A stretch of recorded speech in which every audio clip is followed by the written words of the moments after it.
This is me giving my new setup a bit of a tryout and trying to see whether we can have this Colin Coffee Club getting together again so we can sit around, watch videos, and for a new edition we can of course have a chat on the side of the screen with each other.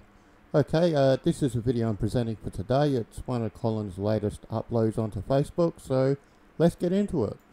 The biggest lie of our generation, the hoax of black victimization, is surrounded by a legion of little lies. One of the biggest of the little lies is that multiple shootings is a white thing. That's a y'all thing. Y'all gotta fix that. Heard that many times. We read that in Newsweek. We read that in Mother Jones. We hear that on the talking heads on MSNBC, CNN, ad infinitum. I don't know how they managed to do it, but the New York Times got it right when they said that 80% of mass shootings, multiple shootings in this country, are done by black people. Anybody who watches the news, anybody who even gives the news clips and even cursory look knows that is true.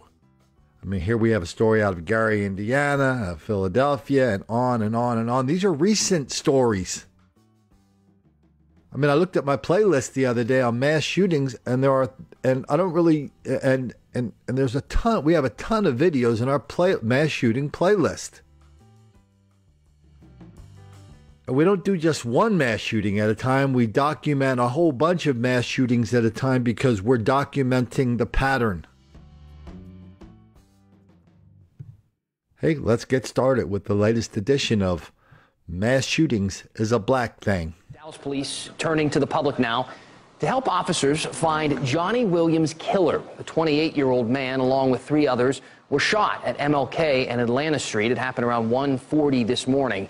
An altercation inside the Emerald City Grill spilled outside and escalated into gunfire. Williams died. The other victims all survived. And we have a breaking news update on the deadly shooting tonight in Holy Cross. New Orleans police now say 6 people were shot, 5 men and 1 woman. One of the men died at the scene of the shooting tonight near the intersection of Forsyth and Burgundy Streets. Investigators say they have detained 1 person for questioning. We begin in Fayetteville, the scene of a deadly shooting at a gentleman's club. We're glad you're with us tonight. I'm Ken Smith. And I'm Catherine Brown. The shooting happened last night at Diamonds on Bragg Boulevard. Police still trying to figure out a motive in the deadly shooting. WRAL's Emmy Victor is live tonight in Fayetteville with what she's been able to find out today. Emmy?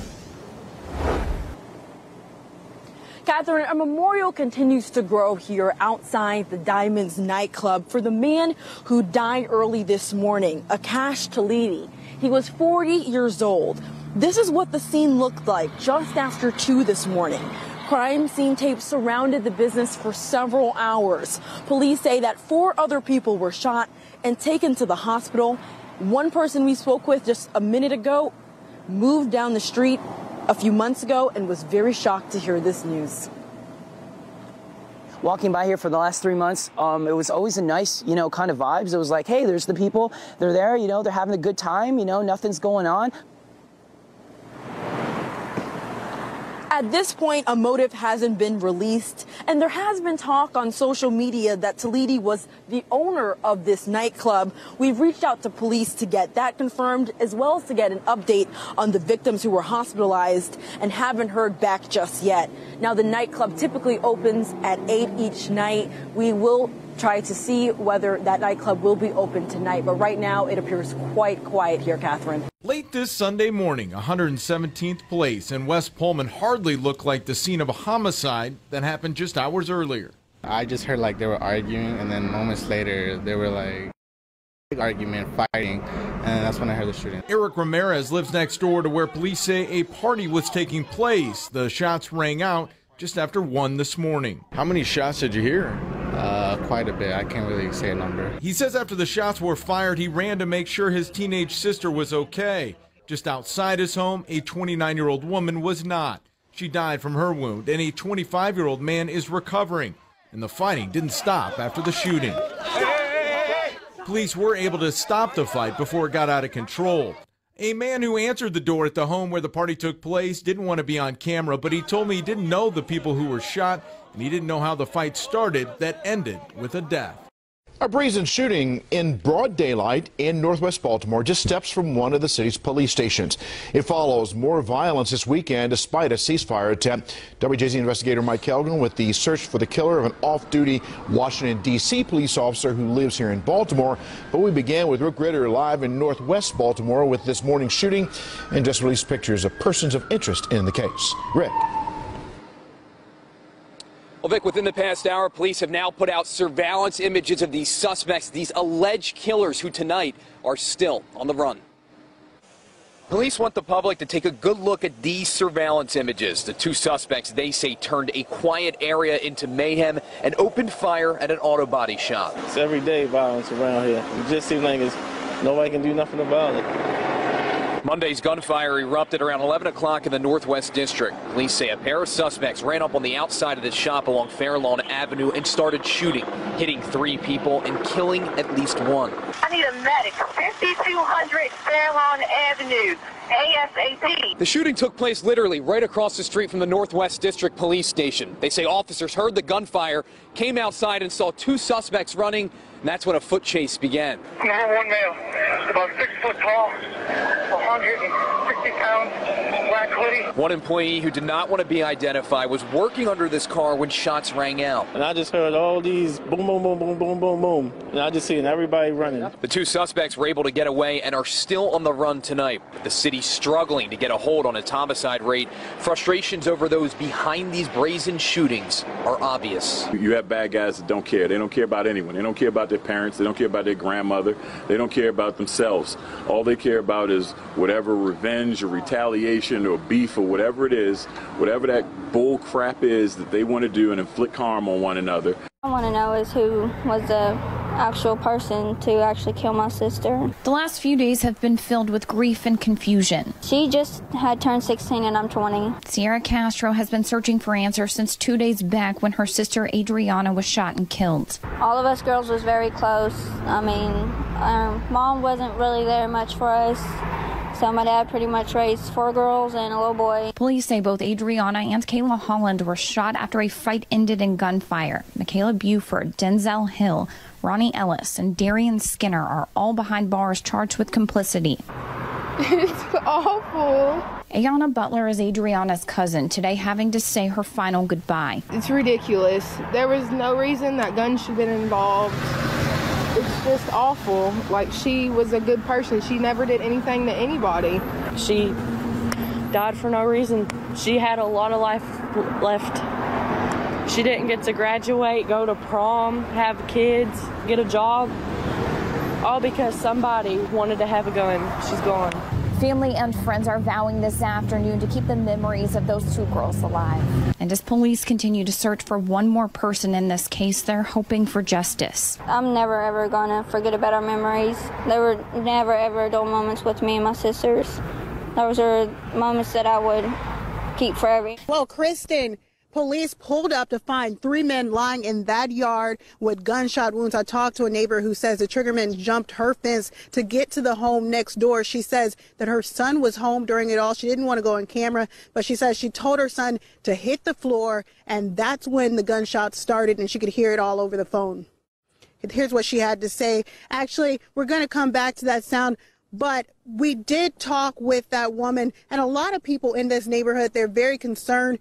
At 10, we'll talk about what they're most concerned about. Now, we do know that 2 of those men who were lying in that yard, they are in critical condition. One of the men, he was treated on scene. We do know the suspect left, but he was wearing a white hoodie. Morning fight in Baltimore County erupts in gunfire, leaving 1 man dead and another injured. County police say it happened just before 1 a.m. in Randallstown at the parking lot of the Slate Lounge. During the fight, 34-year-old Keonta Lyons and a 28-year-old man were shot. Both were taken to the hospital, where Lyons died from his injuries. The other man is expected to survive. The investigation is ongoing.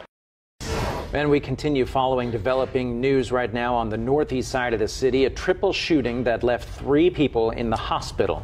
Police say this happened shortly after 10 o'clock last night at the Spanish Oaks apartment complex. This is near 38th and Mithofer near John Marshall High School. We want to get right out to Fox 59's Alexa Green now. She's downtown at Metro Police headquarters. Alexa, do we know how the victims are doing this morning? Well, Jessica, I touched base with IMPD this morning. We're told one of those victims, a man, he is in critical condition this morning. I'm told he was shot in the lower back and the legs. As for those other two victims, both are in the hospital this morning in serious condition.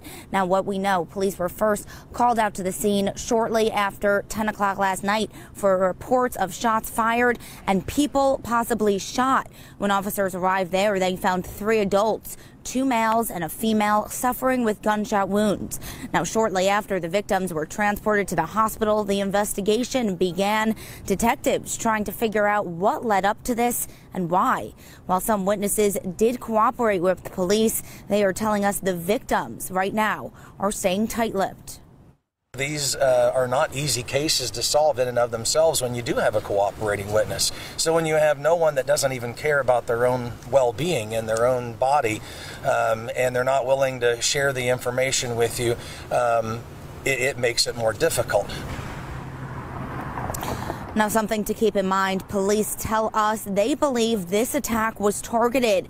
But this morning, the person or persons responsible for this shooting remain on the run. Now, police say someone shot 4 people tonight. This is video from Lower Alabama Street. The witness telling us the shooting happened during a concert at the Masquerade. Again, have been made so far. We'll bring you overnight developments on Channel 2 Action News this morning. Back now to that breaking news we've been following for you. A witness now says he ran out of a concert in downtown Atlanta after he heard gunfire. 2 other females came behind them. They were like, "Oh my God, they're dead. Oh my God, they're dead." And I was like, "Oh, that's crazy." I had to get out of there. Atlanta police say someone shot 4 people tonight. This is video from Lower Alabama Street. The witness telling us the shooting happened during a concert at the Masquerade. Again, 1 person is dead. Police have not said whether any arrests have been made so far. New on Action News, gunfire in Philadelphia's Olney section sent 2 men to the hospital. The action cam was along the 100 block of West Clarkson Avenue late last night. A 29-year-old man was shot 4 times and is in critical condition. A 26-year-old man was shot in the leg and is in stable condition. Police are trying to figure out who shot them and why. New this morning, an early morning gun battle in the Hunting Park section of Philadelphia has left 1 man dead and 2 others wounded, including the suspect. The action cam was at the scene, the A Lounge and Social Club on the 4200 block of McAllister Street. Investigators say at about 4 o'clock this morning outside the club, a 27-year-old man shot a 39-year-old man in the face and chest. A club security guard saw the shooting and opened fire on the suspect, wounding him in the leg. A 24-year-old man was also shot in the leg during the shootout. The 39-year-old died at the hospital. The suspect is in the hospital and faces murder charges. The 24-year-old is expected to recover. Police have not said what sparked the shooting. The biggest challenge on doing a video on mass shootings is I have to post it as soon as I'm done making it. But even during while the time I'm making it, the hour or 2 it takes to make it, I try not to look at my email because that means more examples are going to come in and I'll have to redo the video. That's how common this is. That's how big of a lie it is when people at Newsweek and other places tell us that mass shootings, multiple shootings, are a white thing. That's how crazy it is when people hear that and believe it just because they don't want to make the black kids angry. Okay, I hope everyone's gone into watching this and it's been a decent little video we've watched. And just to finish up, like to remind people of what happens to some of these idiotic protesters every once in a while. Here we go. Run, boy, run. Oh, don't forget to look for traffic. I think that's just about it for me for today. I'm out of here. Have a good day. Thank you very much for being around.